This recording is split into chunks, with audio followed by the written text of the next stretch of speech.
காத்து ஊத காத்து சுத்தும் கடல் கரைய பார்த்து சத்தியமா கோயில் கொண்ட சுப்பையா எங்க குப்பத்துக்கு குல விளக்கு நீ ஐயா.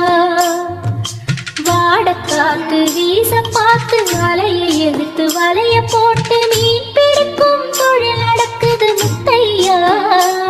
கரை மீண்டு வர காவல் உந்தன் வேலையா. திருச்செந்தூர் ஆண்டவனே வேல் முருகா தினம் உனக்கு நன்றி சொல்வோம் ஆழ்மருகா. திருவடியில் தவம் இருப்போம் திருமுருகா.